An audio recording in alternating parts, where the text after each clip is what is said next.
See, the Bible lays out that there are both pressure systems and players that are active.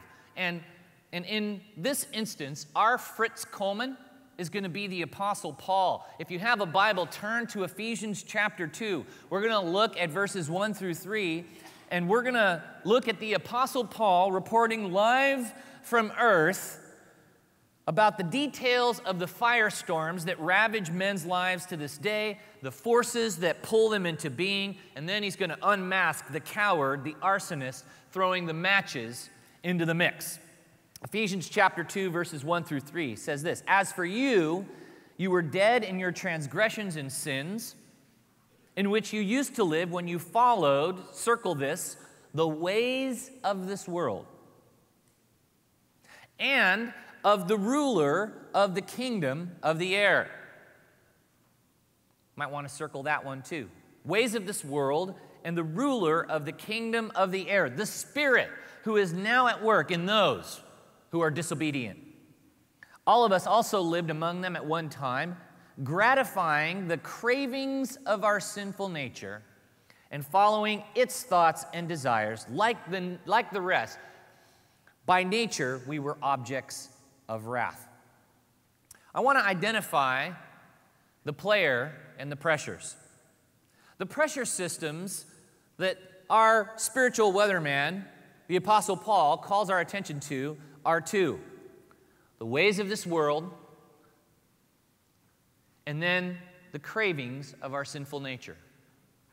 And the two relate synergistically and symbiotically. And then throw into the mix the coward, the arsonist, the one who orchestrates this flaming dance of destruction, the ruler of the kingdom of the air. Let's look first at the high pressure system. Remember, we're drawing an analogy to the devil winds here in Southern California. Let's look first at the high pressure system of the world. And just like that tsunami of winds originates over Nevada and Colorado and Utah, there is a strong spiritual pressure system that is against God's man in the culture. Okay? In the culture. In fact, the word used by Paul, the ways of this world, cosmos, means an organized, intelligent, and intentional way to think, lacking God's influence. Let me say that again. The ways of this world, or the culture, the word cosmos means an organized, intelligent, and intentional way to think, lacking God's influence. And this high-pressure system is designed and used by Satan to separate and isolate people from God by propelling at them powerful philosophies, powerful ways to think, powerful identities that are absent of God's influence and God's ways.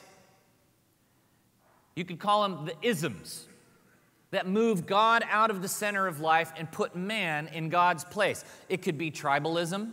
It could be culturalism. It could be secular humanism. It could be intellectualism. It could be hedonism. It could be narcissism. It could be materialism. These are the isms. These are the ways of the world. These are the ways of men that provide identities and ways of thinking and ways of acting outside of God, and they are the high-pressure system of cultures around the world.